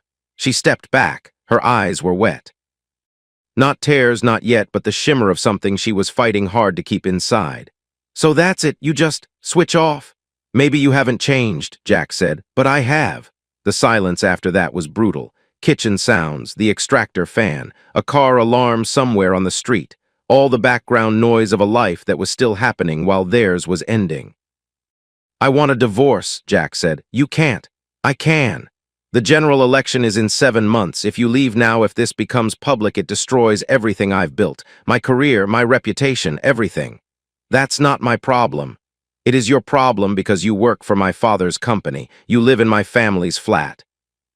Your entire professional identity was built on the back of this marriage, and if you blow it up now, you don't just hurt me, you hurt yourself." The truth of it landed like a punch, because she was right. Tom owned Redcliffe. Tom owned the flat. Tom, in every way that mattered, owned the scaffolding of Jack's life. Pull one beam and the whole structure folds. 7 months, Sienna said. Her voice had shifted, harder now, political. "Stay until after the election, attend the events, play the part, and then you can have your divorce and I won't contest a single thing." "And what do I get in the meantime?" "Your salary, your career, time to plan your exit." Jack looked at her, the woman he married. The woman he loved once with the kind of desperate, blinding intensity that only comes from not knowing any better. 7 months, he said, not a day more. Agreed. They didn't shake hands this time. There was nothing left to seal. Jack discovered the coast by accident. A wrong turn on the M3, a Saturday with nothing to fill, and suddenly the motorway gave way to B roads and then to a village. and then to a car park overlooking a stretch of English Channel that was gray and wild and violent in exactly the way Jack needed. He sat in his car for 20 minutes, watching the waves. Then he got out, walked to the beach, and stood in the wind until his face went numb and his head went quiet for the first time in months. He came back the next weekend, and the next. The third time he saw the surf school, a wooden shack near the car park with a hand-painted sign that read, "South Coast Surf Beginners Welcome, Experts Tolerated." Jack had never surfed. He'd never expressed interest in surfing, but something about the stupidity of it, a 27-year-old corporate director in a wetsuit, falling off a board in freezing English water, appealed to the part of him that was sick of doing things that made sense. He signed up. The instructor was a retired PE teacher named Graham, who had the patience of a saint and the sunburn of a man who'd given up on Factor 50. The class was 6 people. Jack, 2 teenage boys who spent more time pushing each other off their boards than standing on them, a retired nurse named Helen who was determined to tick off her bucket list, a man called Derek who appeared to be in a custody-related midlife crisis, and a woman named Jennifer Quinn, 26. Blonde hair bleached further by salt water. Brown skin from actual sunlight, not a bottle. A wetsuit that had seen better days and a smile that hadn't. She was terrible at surfing. Gloriously, unashamedly terrible. She fell off her board with the frequency of someone who declared war on gravity, and every time she surfaced sputtering, salt water dripping from her nose, seaweed stuck to her shoulders, she laughed. Not the polished, careful laugh of someone managing an impression. A real one, loud from somewhere deep. Jack, who was also terrible, found himself laughing too. After the third lesson, they ended up at a fish and chip shop on the seafront. Plastic chairs, paper-wrapped cod, seagulls circling like feathered muggers. "What do you do?" Jen asked. Direct, no preamble. "Construction, corporate side." "It's very boring." "Good boring or bad boring? Is there a difference?" "Good boring pays the bills and you forget about it at 5 o'clock. Bad boring eats your soul and you think about it in the shower." "Shower kind." "Thought so, you've got shower thinker eyes." She stole one of his chips. "I'm a veterinary nurse, which is good boring except when a Labrador vomits on your shoes." Jack laughed, a genuine, involuntary, surprised by itself laugh. The kind he hadn't heard come out of his own mouth in a very long time. They talked, not about politics or strategy or constituencies or anything that required a second meaning beneath the first. They talked about surfing and dogs and terrible films and whether fish and chips tasted better at the coast or if it was just the salt air tricking your brain. "So what's the real story?" Jen said, after the chips were gone and the seagulls had given up. "You drive here every weekend from London to fall off a surfboard. That's not a hobby, that's an escape plan." Jack looked at the sea. The gray, restless, honest sea. "I'm married," he said. "It's complicated. Complicated good or complicated bad? Complicated ending." Jen nodded. She didn't flinch. She didn't probe. She didn't offer advice or judgment or the performative sympathy of someone who wants the gossip. "My last relationship ended because he wanted me to stop being a vegetarian," she said. "He said my cooking smelled like a garden center, so I planted a row of cabbages in his front garden and moved out." "You did not." "Full-sized cabbages, Jack. They grew beautifully. His neighbors loved them." He was laughing again, properly. The muscles in his face ached with it like they'd been in storage. Weeks passed. Saturdays became their anchor. Surf in the morning, fish and chips after, sometimes a walk along the cliff path if the weather held. Jen didn't ask about Sienna. Jack volunteered bits and pieces. The marriage was ending. He was staying for professional reasons. It was temporary and Jen absorbed them without drama. She was, Jack realized, the first person in years who wanted nothing from him. No image, no arrangement. No strategic value. She just liked his company and his bad surfing and the fact that he laughed at her jokes. One Saturday in late August, the surf was flat. They walked the beach instead. The sun was low and the light was doing that golden thing that makes the English coast look like it belongs in a different country. Jen was talking about a terrier she'd treated that morning, something about an X-ray and a swallowed toy car, and Jack wasn't really listening to the words. He was listening to her voice. The warmth of it, the ease. She stopped walking, turned to him. "You're staring." "Sorry, don't be sorry, just tell me why." "Because you're the most uncomplicated person I've ever met." And I mean that as the highest possible compliment.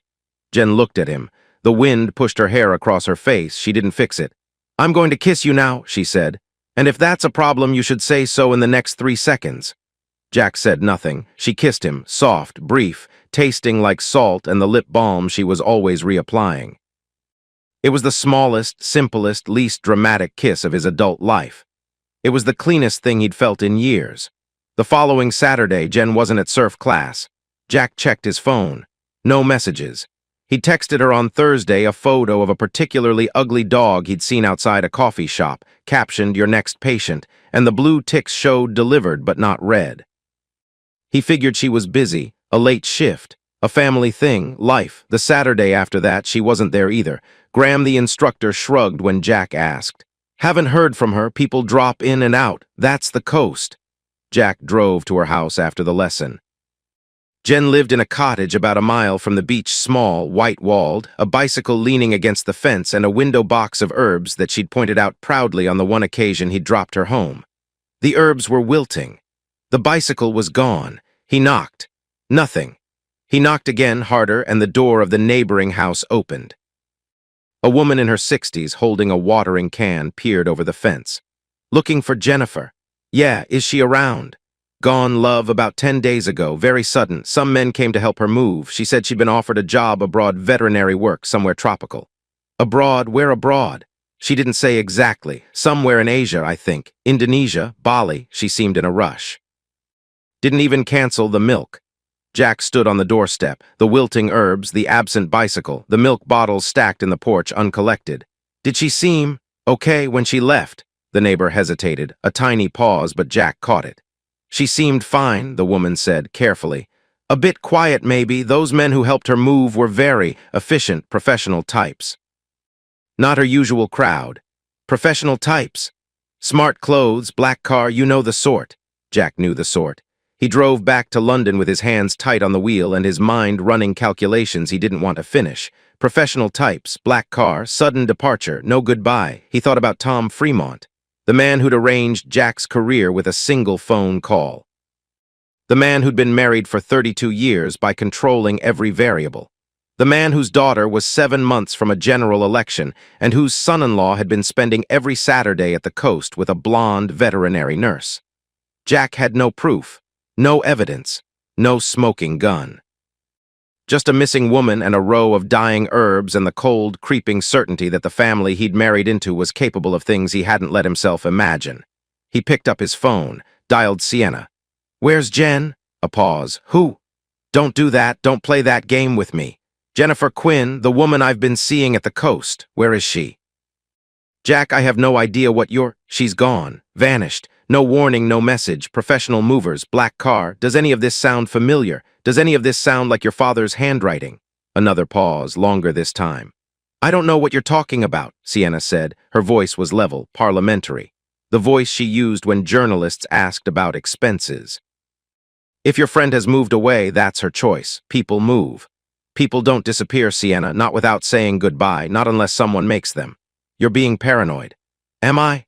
Yes, and frankly, the fact that you've been spending your weekends with another woman while we're still married isn't exactly. Don't turn this into my fault. We agreed, both directions. I have to go. I have a committee hearing in 20 minutes. The line went dead. Jack sat in his car in the Kensington parking garage, engine off in the concrete dark, and felt something he hadn't felt since the night of the university ball. Powerless. The Whitmore Gala was the kind of event where politics and money slow danced together and pretended they'd never met. Held annually at a hotel in Mayfair, chandeliers the size of small boats, enough marble to build a second Parthenon.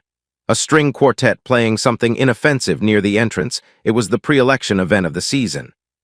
Every MP, every donor, every strategist, every journalist with the right invitation packed into a ballroom that smelled like expensive perfume and quiet desperation.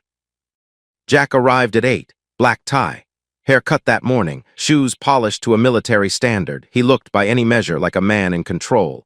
Underneath, he was running on 4 hours of sleep and the grim determination of someone counting down to their own liberation. 4 months left, 17 weeks, 119 days. Sienna was already there. She was in red.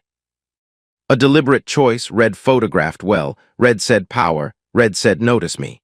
Her hair was pinned up, exposing the line of her neck, and she was surrounded by a semicircle of donors who were laughing at something she'd said, while their wives stood slightly behind them, smiling with varying degrees of sincerity. She saw Jack. Her expression adjusted warmth, affection, the practiced glow of a woman greeting the love of her life. She crossed the room and kissed his cheek.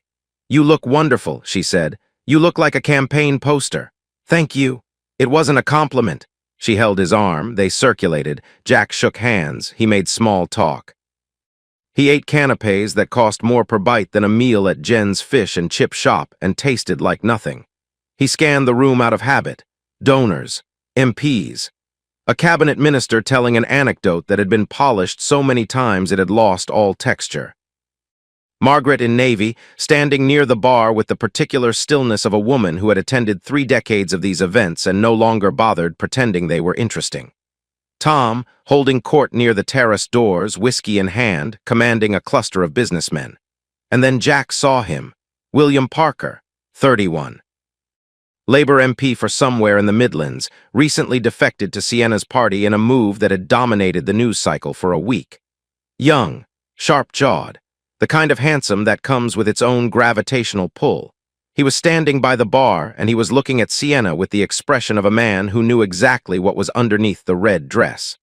Jack recognized the look. He'd worn it himself once. 20 minutes later, the dancing started.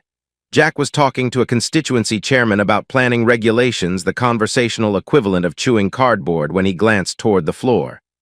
Sienna was dancing with William Parker. Not the polite, arm's-length waltz of 2 colleagues. Close, his hand on the small of her back. Her head tilted toward his, laughing at something whispered. The kind of dancing that made the people watching either look away or lean in. People were watching. Jack could feel it. The same prickle he'd felt at the university ball a lifetime ago. Eyes, whispers, the delicate social thrill of witnessing someone else's humiliation in real time. Jack set down his drink. He crossed the ballroom floor. He reached the dancing couple. He tapped William Parker on the shoulder lightly, the way you'd tap someone in a queue. "Mind if I cut in?" William looked at him, assessed, decided Jack wasn't worth a scene. "Of course," William said, smooth, polished. He stepped back, gave Sienna a smile that lingered 1 beat too long, and melted into the crowd. Jack took Sienna's hand. They danced. The string quartet had moved into something slower. Around them, other couples swayed, oblivious or pretending to be. "What are you doing?" Sienna whispered. "Dancing with my wife, that's still allowed, isn't it? You're making a scene." "I'm making a scene?" You were practically horizontal with him, in a room full of journalists. 4 months before an election. "William is a colleague. We were networking." "You were networking with your hips." Sienna's grip on his shoulder tightened. "Keep your voice down." "Why? Afraid people might hear something they haven't already guessed." Jack leaned in, close enough that anyone watching would think he was whispering something romantic. "You seem to have forgotten the rules of your own stupid game, Sienna. Discreet. That was the word. Not dancing with your latest conquest in front of 200 people who'd love nothing more than to watch you crash and burn." "He's not my—" "Don't lie to me. Not tonight. I can smell his cologne on you, and we've been dancing for 30 seconds. Sienna's expression locked. The politician's mask, the face she wore when a camera caught her off guard. "You need to get through these next 4 months, Jack said. "And I agreed to help you do that, but if you keep this up, the public performances, the William Parkers, the need to have every man in every room looking at you, I won't wait for the election. I'll walk out tonight. And I'll make sure every journalist in this building knows why." The music ended. They stopped dancing. Jack released her hand. "Smile for the room," he said. "That's what you're good at." He turned and walked toward the bar. Behind him, Sienna stood alone on the dance floor for exactly 2 seconds before someone else approached her with a handshake and a talking point. She smiled. Of course she smiled. Across the room, Margaret Fremont watched the entire exchange from her position near the bar. She said nothing.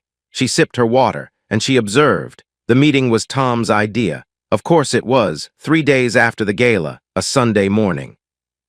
The Fremont family office in Belgravia, not the Hampshire house, not the Kensington flat, but the neutral ground where Tom conducted business that required witnesses and hard surfaces.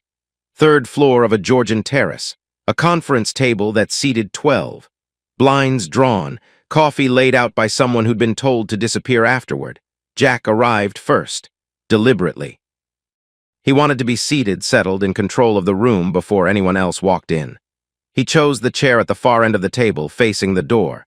He wore jeans and a white shirt, no suit, no costume. Margaret came next, navy dress, pearl earrings. She nodded at Jack, sat 2 chairs to his left, and poured herself a glass of water. She didn't speak. But her posture was different from every other time he'd seen her, stiffer, more deliberate, as if she'd made a decision and was now just waiting for the right moment to announce it. Sienna arrived with Tom. They came in together, which told Jack everything about how the morning had been choreographed. Sienna was in black, no makeup. She looked tired in a way that expensive skincare couldn't hide the tiredness that lives behind the eyes, in the jaw, in the slight tremor of a hand reaching for a coffee cup. Tom sat at the head of the table. Obviously, he opened a leather folder, glanced at the contents, closed it again. A prop. The man didn't need notes. "We're here to discuss the situation," Tom said, calmly, rationally. "Like adults."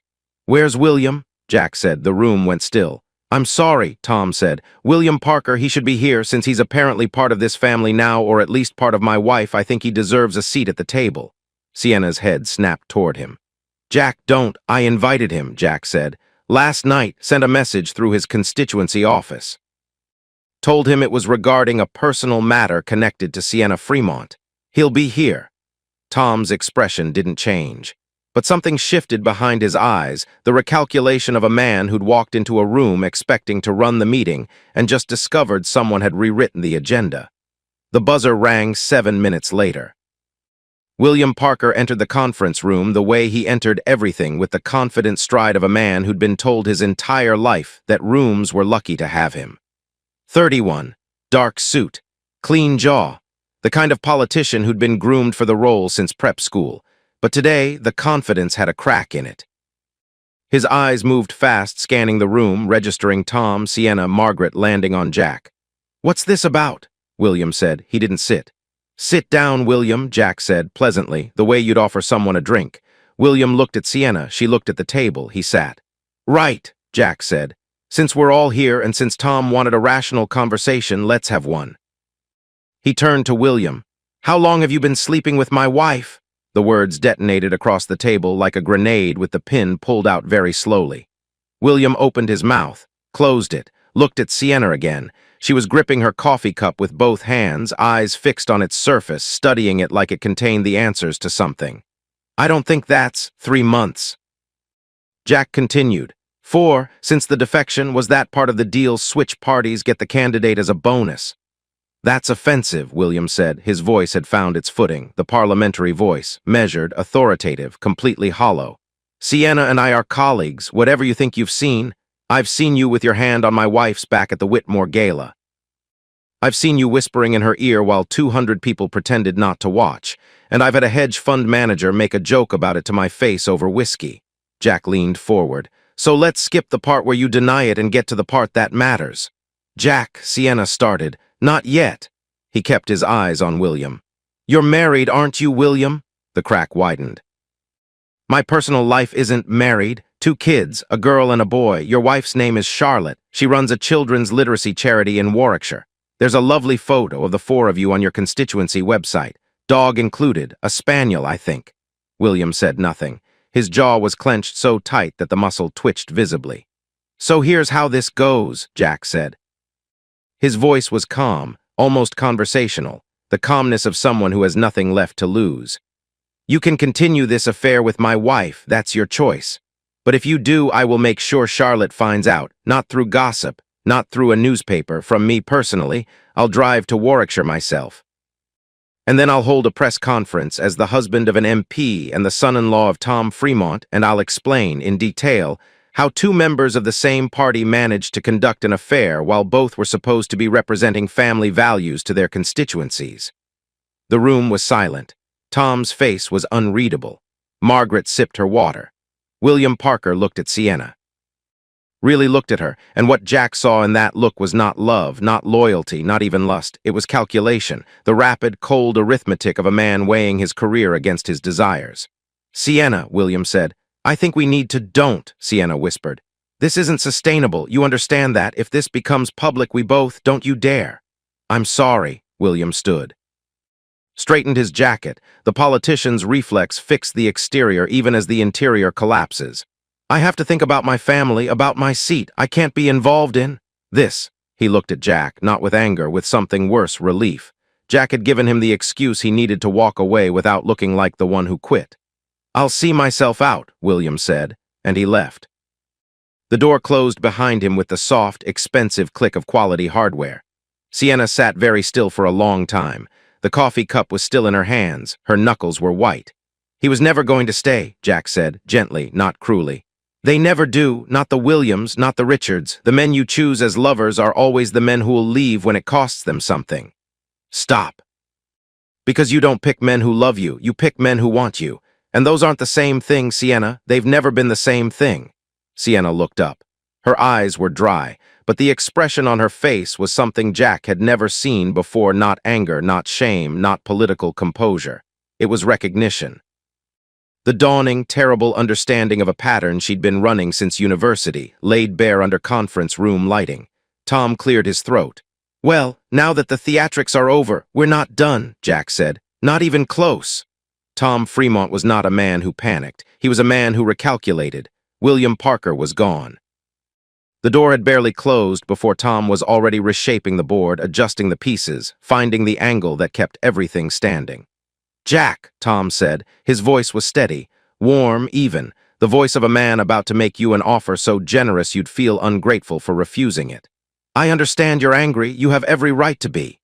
I'm not angry, Tom. I'm finished. Let's not be hasty. Tom opened the leather folder. This time he actually read from it. I've had my solicitor prepare a proposal, a generous one. I don't want a proposal. £1 million. Tom said it the way he said everything, as fact, as gravity. Transferred to an account in your name, liquid, no conditions on how you spend it. Plus continued employment at Redcliffe at your current level for a minimum of 5 years with a guaranteed directorship within 3. Jack stared at him. In exchange, Tom continued, you remain married to Sienna for 1 additional year, through the general election. Through the first 6 months of her next term, you attend the events, you maintain the image. After that, a quiet, amicable divorce. No contest, you keep the Cotswolds property, you walk away wealthy and free. £1 million. And the career, and the property, and the knowledge that you helped a woman you once loved achieve something extraordinary. Jack almost laughed. Not at the number was obscene. And the part of him that remembered the Clapham flat, and the damp and the meal prep chicken, felt its pull like a physical force. He almost laughed because after everything, the fake dating, the fake engagement, the negotiation in this very family study, the open marriage, the affairs, the gala, the whole rotten, glittering architecture of this life, Tom Fremont's solution was still the same. Write a check. Buy the silence. Control the variable. You really think everything has a price, Jack said. Everything does. The only question is whether the price is honest. Enough! The word didn't come from Jack. It came from Margaret. She'd been sitting so quietly, so still, for so long that Jack had almost forgotten she was there. The silent observer. The pearl earrings and the water glass and the 32 years of sitting in rooms exactly like this one, while her husband conducted the business of controlling everyone around him. But now she was standing. And her voice, the voice Jack had only ever heard murmur polite things at dinner tables and charity events, filled the room like a window being thrown open in a sealed building. Enough, Tom. Tom turned to his wife with the expression of a man who just heard his furniture speak. Margaret, no, I have sat in this chair and I have listened and I have watched you do what you always do. Buy it, fix it, manage it, like people are planning applications. Her voice was shaking, not with weakness, with decades of compressed force finally finding an exit. This boy came into our family with nothing but good intentions, and you turned him into a prop, just like you turned me into one. Margaret, this is not the time. It is exactly the time, because if I don't say it now in front of witnesses, I'll spend another 30 years swallowing it. She looked at Sienna. I love you. You know I love you. But what you've done to this man is what your father did to me, and I will not sit here and watch the cycle repeat. Sienna's face crumpled. The composure, the political mask, the armor she'd worn through William's departure, all of it collapsed. "Mum, your father has kept mistresses for 23 years. Margaret said it without flinching. Not the civilized arrangement he described to Jack, not the mutual agreement between equals. He did what he wanted, and I was told to be grateful for the lifestyle, and I was, for a long time, because I didn't know what else to be." Tom was very still. The leather folder sat untouched on the table. "But I am done," Margaret said. "I am leaving you, Tom. I've already spoken to a solicitor." "My own solicitor, not the family one, mine." "Margaret, you're being emotional. I am being clear. For the first time in 32 years, I am being perfectly, completely clear." She turned to Jack. Her eyes were bright, fierce, the eyes of a woman who'd spent 3 decades watching and had finally decided to act. "There's something you need to know," Margaret said, "about the girl, Jennifer." Jack's chest tightened. "Margaret, don't," Tom said sharply, the first crack in his composure. "Your father-in-law had her removed." Margaret's voice was steady now. The shaking was gone. "He hired people, the same security consultants he uses for corporate matters. They visited her at home. They explained that her involvement with a married man connected to a political family could result in difficulties, media exposure, professional consequences. They offered her money to leave the country quickly and quietly." "How much?" Jack's voice was barely audible. "I don't know the amount. But I know it was accompanied by a strong suggestion that staying in England would become very unpleasant." Jack looked at Tom, the silver hair, the steady hands, the man who'd sat across from him in the Hampshire study and talked about partnership and strategic alliance and thinking bigger. "Where is she?" Jack said. Tom said nothing. "Tom," Margaret's voice was a blade. "Tell him." "Indonesia," Tom said, quietly, stripped of authority for the first time. "Lombok, she went to Lombok." Jack stood up. The chair scraped against the hardwood floor. The sound was sharp and final. "I'm done," he said, "with the marriage, with the company, with this family." He walked to the door, stopped, turned back to Margaret.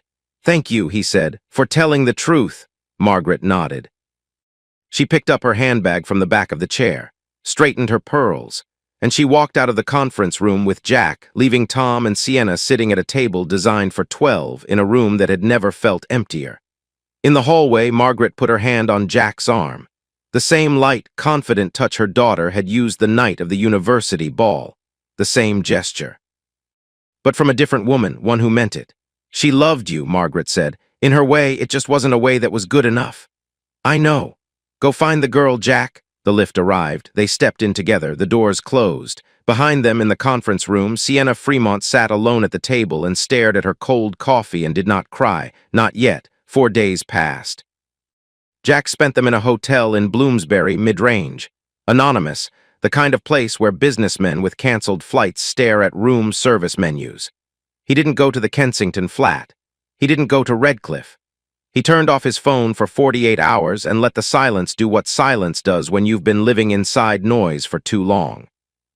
On the 3rd day, he turned the phone back on. 112 messages, 14 from George Benson at Redcliffe asking where he was, 6 from Marcus, 3 from Priya, 1 from his mother who had somehow already sensed something was wrong because mothers are built with sonar, nothing from Tom, 1 from Sienna, sent the previous evening, "I need to see you, not to argue, please." He agreed to meet her, not at the flat, not at the family office, at a cafe in Marylebone's small public neutral. The kind of place where neither of them had any history. She was already there when he arrived, corner table, no makeup, hair pulled back, wearing a gray jumper and jeans. She looked younger without the armor, smaller. Like a sketch of the woman he'd married with all the color drained out. "You look terrible," Jack said, sitting down. "I haven't slept." She wrapped her hands around a mug of tea. "I've withdrawn from the election." Jack blinked. Of all the things he'd expected her to say, that wasn't in the first 20. "When?" "Yesterday," called the party chairman. Told him personal circumstances made it impossible to continue. She almost smiled. He was understanding, in the way that people are understanding when they're already planning your replacement. "What about the scandal, the press?" "There won't be one. William's keeping quiet because he has more to lose than I do. And my father," she paused, took a breath.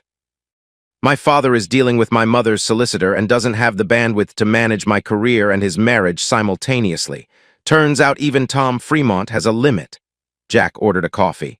The waitress was young, cheerful, completely unaware that the two people at the corner table were dismantling a life. "I owe you an apology," Sienna said. "A real one, not the political kind. Not the kind where I explain my behavior so it sounds reasonable. A real one." "Okay. I used you from the very beginning. At university, I used you as a cover. In London, I used you as a prop. And when I married you, I used you as a foundation for something I was building for myself.